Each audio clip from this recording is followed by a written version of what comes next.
A paz do Senhor, meus queridos alunos da classe de jovens. Aqui é o seu amigo presbítero Celso Godoy e estamos juntos para estudar mais uma lição. A lição de número 4. Tem por título Desafiando a Deus no Deserto. E quero deixar como subsídio para vocês que estudaremos nessa lição a respeito da tentação de murmurar, reclamar contra o Senhor. Sabemos que Deus libertou Israel da escravidão e que o povo pagou um preço muito alto por ter reclamado do Senhor. Tá? Toda uma geração morreu no deserto. No Novo Testamento nós vemos o apóstolo Paulo advertindo aos crentes que eles não deveriam seguir o exemplo de alguns israelitas que morreram no deserto, pois estes pecaram contra Deus e pereceram pelo destruidor. 1 Coríntios 10:10. O nosso texto áureo está em Números, capítulo 14, versículo 29. Neste deserto cairá o vosso cadáver, como também todos que de vós foram contados, segundo toda a vossa conta, de 20 anos para cima, os que dentre vós contra mim murmuraste. Então Deus aqui promete, trazer em juízo aqueles que murmuraram, que duvidaram dele, que não creram nele durante a caminhada no deserto. Resumo da lição: a tentação da murmuração contra Deus fez os israelitas perderem uma geração inteira no deserto. Olha só, o pecado da murmuração fez com que uma geração inteira perecesse no deserto. Como é normal, o nosso comentarista, o pastor Alexandre Coelho, ele divide a lição em 3 tópicos principais, que são: primeiro tópico, desprezando a presença de Deus na caminhada. Segundo tópico, infamando a terra que Deus disse que era boa. E terceiro e último tópico, um atraso de 40 anos. Iniciando na nossa introdução da lição, nós temos aqui: fazer um passeio turístico por um deserto, quando se está com roupas apropriadas, um veículo adequado e suprimentos, pode ser uma aventura radical. No entanto, andar pelo deserto por 40 anos, sabendo que jamais sairá dele vivo e consciente de que não verá mais a promessa de Deus se cumprindo na sua vida, é desanimador. Assim estava o povo de Israel, por murmurarem contra Deus. Veremos na lição deste domingo que esse foi o preço pago pelos israelitas que haviam recebido a promessa de Deus de saírem da escravidão e entrarem numa terra onde seriam donos de sua própria liberdade e ainda teriam a proteção e a bênção de Deus, se fossem obedientes aos seus mandamentos. Contudo, por terem tentado a Deus, deixaram de receber a promessa do Senhor e pagaram com suas próprias vidas por sua incredulidade e rebeldia. Esse é o preço que o povo de Israel pagou por pecar contra Deus, murmurar contra o Senhor. No nosso primeiro tópico nós temos desprezando a presença de Deus na caminhada. E nesse primeiro tópico nós temos 3 subtópicos, ou 3 subpontos. As águas amargas em Mara, e temos o envio de maná. E no terceiro e último subponto nós temos as águas de Refidim. No primeiro subponto do primeiro tópico, as águas amargas em Mara, Moisés registra que após saírem do Mar Vermelho, os hebreus andaram na direção do deserto do Sur por 3 dias, sem encontrar águas. Êxodo 15 e 22, ou 23, 22 e depois o 23. Ao chegar a uma localidade chamada Mara, encontraram água, mas logo descobriram que elas eram amargas. Êxodo 15, 23. Não se consegue matar a sede em um deserto bebendo uma água com sabor desagradável. Na prática, provavelmente se tratava de águas com um sabor diferenciado pela presença de minerais, o que pode ter causado estranheza ao israelita sedento. E é curioso que os mesmos israelitas que bebiam das águas nada saudáveis do rio Nilo reclamassem das águas amargas de Mara. Na escravidão, não reclamaram do que eram obrigados a beber, mas bastou ficarem livres que passaram a reclamar de tudo, de qualquer forma. A postura deles não foi buscar a ajuda de Deus em oração, mas sim murmurar contra Moisés. Êxodo 15, 24. Então o servo de Deus clama ao Senhor e este orienta a lançar um pedaço de madeira na água e a água ficou boa para beber. Êxodo 15, 25. Ali naquela situação, Deus os provou. Êxodo 15, 25. Além de tornar as águas agradáveis para o consumo, Deus garantiu aos hebreus que se eles obedecessem não teriam nenhuma das enfermidades que foram vistas nos egípcios. Êxodo 15 e 26. Nós vemos aqui que Deus, através do seu braço forte e também do seu servo Moisés e Arão, eles tiraram do Egito, da escravidão, o povo de Israel. E nós vemos que enquanto eles estavam em Israel, eles bebiam das águas escuras, das águas, quem sabe, contaminadas do rio Nilo, e não reclamavam. Mas foi só Deus libertar eles, após sair do Mar Vermelho, andar 3 dias de caminhada, e eles, sedentos, então encontram as águas de Mara, que significa amarga, e eles começaram a murmurar, em vez de buscar o Senhor, de adorar e orar ao Senhor para que pudesse dar condições para aquelas águas se tornarem normais para eles tomarem. Mas eles começaram a murmurar contra Moisés. Olha aí, o pecado da murmuração. Em situações difíceis da nossa vida, nós não devemos murmurar. Nós precisamos agradecer a Deus e buscar Ele em oração, porque Ele pode, sem duvidar, que Ele pode nos ajudar e suprir as nossas necessidades. Mas não foi assim o povo de Israel. Mas eles reclamaram, porque estavam sedentos e as águas eram amargas. Avançando para o segundo subponto, o envio de maná. Passado mais alguns dias, os hebreus novamente murmuraram contra Moisés e apresentaram a Arão suas queixas. Êxodo 16 e 2. Por qual motivo? Por não terem o que comer. Eles não pediram alimentos a Deus. Era mais fácil colocar a culpa em Moisés do que se lembrarem de que haviam sido escravos de Faraó. As suas memórias não estavam nos milagres que haviam presenciado, mas nas panelas com carne e nos pães que comiam até fartar. Êxodo 16 e 3. É importante observar que o esquecimento é muito próximo da ingratidão. Os hebreus não agradeceram a Deus pela liberdade, nem pela provisão recebida. Eles preferiram permanecer como escravos, bem alimentados, e murmuraram contra Deus. Êxodo 16 e 7. Em sua bondade, o Senhor proveu a carne e o pão, enviando o cordoniz de tarde e o maná pela manhã. Êxodo 16 e 13. E mesmo com a orientação de Deus, de nos dias de semana pegarem somente o maná necessário, houve israelitas que se apropriaram de mais do que precisavam, tanto estocar alimentos.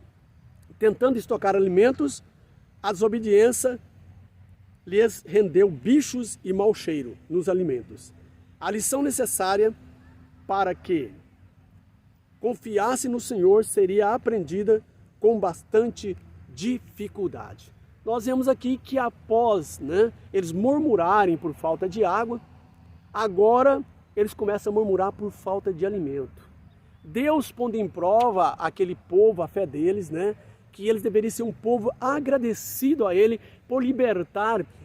O Egito foi um palco dos milagres de Deus, em prol do povo de Deus. Porque Faraó não queria deixar o povo sair, porque o povo era seus escravos, trabalhavam de graça e eles estavam oprimindo o povo de Deus, até matando. Mas Deus liberta eles. Na primeira prova, eles murmuram contra Deus, contra Moisés e Arão, os líderes que Deus colocou para libertá-los. E agora Deus torna-se a água agradável para tomar, certo? Potável. Agora o próximo desafio, Deus imaginava que eles haveriam aprendido a lição. Então eles começam a reclamar agora da fome, que não havia comida. E a vez deles clamarem ao Senhor, agradecer ao Senhor pela água e agora pedir o alimento, eles começam a murmurar novamente. E a lembrar do Egito, aonde eles eram escravos e comiam panelas de carne, mesmo escravo, né? Os pães, os pepinos, mas esqueceram que Deus libertou eles da escravidão. Eles estavam trabalhando de uma maneira terrível, sendo oprimidos pelos egípcios, né? Mas queriam retornar ao Egito. É o que acontece com muitos cristãos hoje que aceitam a Cristo. Na primeira prova, eles querem voltar para o mundo, né? A vez de buscarem a Deus e agradecer a Deus por libertar eles dos vícios, né? Das drogas, da prostituição, por ser um novo crente, por ser uma nova criatura, mas eles começam a murmurar e falar de A e B, e às vezes murmurar contra o líder da igreja, que é o pastor, querendo voltar para o mundo novamente. Assim estava o israelita. Avançando para o nosso terceiro subponto do primeiro tópico, as águas de Refidim. Como se fosse pouco essas duas ocorrências anteriores, Moisés registra uma nova murmuração dos israelitas contra Deus ao chegar em Refidim. E percebendo que não havia ali água, logo se puseram a reclamar contra Moisés. Êxodo 17:2. Esse relato nos evidencia duas verdades. Era comum o povo reclamar contra Moisés. E essas murmurações eram vistas por Deus como um pecado contra ele. Os hebreus chegaram a dizer: está o Senhor no meio de nós ou não? Êxodo 17:7. Duvidar da presença de Deus junto a nós pelo fato de faltar um ou mais elementos essenciais à vida é falta de confiança na provisão divina. Não podemos ser imaturos na fé, ao ponto de acreditar que se passarmos por dificuldades é porque Deus não está conosco. Na verdade, tanto a fartura quanto a escassez devem nos levar a Ele. Tá? Então agora eles reclamam em Refidim, tá? A falta de água, novamente. Tá? A vez deles agradecerem a Deus. E muitas vezes, nós crentes, né, quando passamos por uma dificuldade, quem sabe é uma prova do Senhor para que nós aumentamos a nossa fé, que nós cresçamos espiritualmente, porque as dificuldades, adversidades são pedagógicas, né? Ela nos ensina a confiar e a depender de Deus. Às vezes Deus permite nós passar por situações para que nós venhamos a buscar a sua presença e acrescentar a nossa fé. E para que nós possamos ensinar os mais novos como andar na presença do Senhor e depender dEle. Mas não devemos murmurar como esse israelita. Novamente aqui em Refidim, eles murmuram contra Deus e contra Moisés e Arão. Volta a murmurar, porque estava lhe faltando novamente o suprimento necessário para as suas vidas. Mas eles não confiaram no Senhor. Eles chegaram a dizer: será que o Senhor está em nosso meio? Ele está conosco? Muitas vezes nós, em dificuldades, não falamos isso. Será que Deus está olhando para nós? Será que realmente Deus está conosco? E isso, irmão, é murmuração. Isso é pecado. Deus não agrada dessa posição, dessa postura do cristão. Ele tem que ser agradecido. Não podemos ser como o israelita, tá? Infiéis. E por isso morreram muitos deles no deserto. Avançando para o segundo ponto, ou segundo tópico da nossa lição, infamando a terra que Deus disse que era boa. Uma hora transformada em uma vergonha. Segundo tópico da nossa lição, infamando a terra que Deus disse que era boa. Primeiro subponto do segundo tópico, uma honra transformada em vergonha, melhor dizendo, tá? Para que os hebreus pudessem entrar na terra que Deus lhe havia prometido, era preciso saber quem estava residindo nela.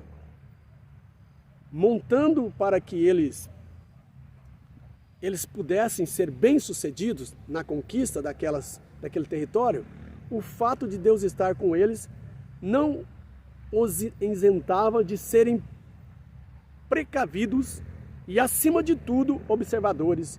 Então Moisés escolheu representantes das tribos, homens tidos por cabeça, Números 13:3. Isso significa que eram influentes e tinham poder de convencimento diante dos seus irmãos. A missão deles era saber que terra é o povo que nela habitava, que terra era o povo que nela habitava, e se era forte ou fraco, se é pouco ou muito, Números 13 e 18. Essa era a missão deles, para ver que terra que era, se o povo era forte ou fraco, se era muito ou pouco. Certamente Deus poderia revelar todos esses detalhes a Moisés, sem que fosse necessário escolher homens para uma missão tão arriscada. Mas aqueles homens teriam a honra de cooperar com o plano de Deus. Eles até hoje são lembrados por terem cumprido a sua missão, influenciando negativamente a opinião do povo diante daquilo que Deus havia falado. E em nossos dias, essa cena parece se repetir. Pessoas que deveriam ser úteis na obra de Deus, cooperando com o Senhor, acabam influenciando outras pessoas para direções opostas, tornando-se assim inúteis. Então nós vemos aqui algo novamente terríveis, aqueles homens fazendo diante de Deus. Deus escolhe, manda Moisés escolher 12 espias e manda próximo, quando eles haviam caminhado, já tinha chegado próximo à terra prometida. Então Deus manda que eles pegam 12 homens, príncipes, inteligentes, e usa de inteligência para ver como era a terra, que número de pessoas haviam na terra, se eram forte ou fraco, se a terra realmente produzia, manava mesmo leite e mel, como eram os seus frutos. E eles foram, mas 10 deles murmuraram contra Deus. Tá? Quando eles voltaram, eles disseram para o povo: olha, realmente a terra é boa, é produtiva, os frutos são muito bons, mas há pessoas ali, gigantes, que nós aos olhos dele era como inseto, como gafanhoto. E da mesma forma eles para nós, certo? Eles se consideraram inseto, tá? E eles começaram a dizer para o povo que nós não somos capazes de conquistar essa terra. Nós vamos ser consumidos pelos habitantes daquela terra. E começaram a fazer oposição e pôr o povo contra Moisés e Arão. Desafiarem a liderança que Deus havia posto e também desacreditar de Deus. Desacreditar, duvidar que Deus poderia dar aquela terra. Porém, 2 homens, Caleb e Josué, se colocou em pé e disse: não, nós vamos vencer, a terra realmente é boa, há gigantes lá, mas o Senhor vai nos dar essa terra em nossas mãos. Mas o povo não deu crédito a eles e a maioria murmuraram e disseram que ia voltar novamente para o Egito. Mas a murmuração daqueles homens foram tão cruel, chegaram tão forte perante Deus, que eles foram consumados. A terra se abriu e eles foram engolidos. Tanto as suas posses como as suas famílias, aqueles seus amigos foram consumidos por Deus pela rebelião. E aquela geração que ficou viva voltou novamente para o deserto. E Deus disse: olha, só os homens, as crianças de 20 anos para baixo vão herdar essa terra, mas vocês não vão herdar. E eles ficaram no deserto rodeando, sem rumo, certo? À deriva por 40 anos, até que morreu o último homem. Mas aquela geração de 20 anos para baixo foi que entrou na terra de Canaã através da liderança desses 2 homens que foram fiel a Deus, Josué e Caleb. E a sua história é lembrada até hoje. Avançando para o segundo subponto do segundo tópico. Quando príncipes se veem como insetos. Éramos aos nossos olhos como os gafanhotos, e assim também éramos aos seus olhos. Número 13 e 33. Quem fez essa declaração? Os mesmos homens que a Bíblia diz que eram o cabeça dos filhos de Israel. Números 13 e 3. A orientação divina era que os homens capacitados na liderança fossem enviados para espionar a terra. Eles a espiaram, mas ao retornarem da missão falaram coisas ruins da terra que Deus havia dito que era boa. Eles chegaram a dizer que se pareciam como gafanhoto diante dos moradores de Canaã, apresentando igualmente uma opinião do povo da terra sobre eles. Como é triste obedecer a Deus, como é triste, obedecer a Deus no início da caminhada e perder a visão do que Ele quer fazer no percurso. Assim acontece conosco no início da nossa fé. Somos crianças espirituais, acreditamos em tudo, acreditamos piamente em Deus, tornamos uma criança, tudo é maravilha, mas quando vai chegando no meio ou para o final da caminhada, começamos a ficar incrédulos, como esse povo, que viram as maravilhas do Senhor, que presenciaram os seus milagres, mas chegaram na hora de receber a bênção, eles duvidaram, pôs em dúvida o plano, o milagre, a promessa de Deus. Avançando para o terceiro tópico, subponto do segundo tópico, desqualificando o que Deus disse que era bom. Infamaram uma terra que tinham espiado perante os filhos de Israel, dizendo: a terra pelo meio de qual passamos a espiar é terra que consome os seus moradores. E todo o povo que vimos no meio delas são homens de grande estatura. Números 13 e 32. Da mesma forma que Satanás no Éden enganou de forma proposital o primeiro casal, desqualificando o que Deus disse, os espias, exceto Josué e Calebe, desqualificaram uma terra que por séculos Deus estava preparando para os filhos de Abraão. Toda tentação, em algum nível, busca tornar inútil ou de pouco valor aquilo que Deus disse que era bom, e tentar tornar valioso o que Deus disse que não deveria ser valioso. Então nós vemos aqui, mais uma vez, o pecado da murmuração, desclassificar aquilo que Deus disse que era bom e querer almejar, desejar aquilo que Deus falou que era ruim. Eles queriam voltar para o Egito. Ao invés de avançarem para conquistar a terra prometida, desejaram voltar para o Egito, uma terra que manava leite e mel. Então nós temos que tomar cuidado, nós temos que prosseguir, não olhar nem para a direita nem para a esquerda, nem para trás, mas olhar para o alvo, o nosso autor e consumador da nossa fé, o Senhor Jesus Cristo.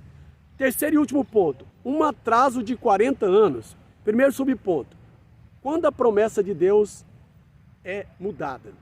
Os israelitas descobriram ao longo dos 40 anos seguintes que desprezar a Deus e sua palavra tinha consequências terríveis. O deserto não havia sido escolhido para que eles perdessem suas vidas. Êxodo 13 e 17. Deus sabia que os hebreus não tinham experiência de combate e por isso os conduziu por outro caminho, o que muitas vezes acreditamos ser uma provação de Deus, pode ser, na verdade, uma forma de livramento que Ele nos está dando para que a sua promessa se cumpra em nossas vidas. Mas por causa da rebeldia do seu povo e as constantes murmurações com as quais tentaram ao Senhor, Deus reverteu sua promessa para aquela geração. O Todo-Poderoso não falhou em seus desígnios. Uma geração de hebreus libertos entrou na terra prometida, mas foi somente aqueles que cresceu no deserto e valorizou a terra que Deus concedeu. Às vezes, Ele nos permite passar por dificuldades para que possamos entender o valor da bênção que Ele reservou para nós. Segundo subponto, tentar a Deus é pecado. O que devemos entender diante das narrativas que tratam dos primeiros dias do povo no deserto é que tentar o Senhor é pecado. Não tentarás o Senhor teu Deus, porque não verem a Deus, os hebreus queixaram-se dos homens que ele havia escolhido para libertá-los e conduzi-los rumo à terra prometida. A geração que saiu do Egito teve todas as oportunidades de vivenciar duas experiências marcantes: a liberdade da escravidão e a chegada no lugar que Deus lhe reservara. Contudo, por causa da tentação, os homens que infamaram a terra morreram de praga perante o Senhor. Número 14:37. Os demais hebreus que se deixaram levar perderam as suas vidas no deserto. Terceiro subponto, avançando. Vale a pena desagradar a Deus? Uma pergunta. Os hebreus precisavam confiar no que Deus havia prometido. Eles tinham visto o poder do Senhor contra os egípcios, mas, mesmo assim, preferiram atentar para as circunstâncias e tentar a Deus com suas incredulidades. Já fomos alcançados pela salvação, mas precisamos aprender a agradar a Deus com nossas ações. Agradamos ao Senhor dando crédito ao que Ele nos diz. Aleluia! Tá? E para encerrar nossa lição, nós temos aqui a conclusão. Da mesma forma que Deus não tenta a ninguém, não podemos tentá-lo com nossas palavras, pensamentos ou ações, pois essas são formas de ingratidão contra aquele que nos salvou e nos tirou da escravidão do pecado. Que jamais sejamos ingratos ou esquecidos das bênçãos que temos recebido dele. Então, meus queridos irmãos, estamos chegando ao final dessa lição e queremos dizer que nós não devemos ser como aqueles homens, espias que duvidaram da promessa de Deus. E aquele povo que deram crédito nos espias, na pregação ao contrário de Caleb e Josué. Nós temos que confiar nos pastores que Deus colocou para nos rebanhar, para nos orientar e não dar ouvido a heresias. Tá? Então seja obediente às autoridades que Deus pôs para presidir sobre nós. Não sejamos como o povo de Israel que desobedeceu e morreram no deserto durante 40 anos em sol ardente, sendo mordido por serpentes venenosas. Mas que Deus tenha misericórdia de nós, que Deus abençoe a sua vida, continue aí orando por você. Um beijão no seu coração, dá um like no nosso vídeo aí, compartilhe para o maior número de pessoas que você conhece, se inscreva no canal e até o próximo vídeo, galera. Bye, bye. Deus abençoe vocês.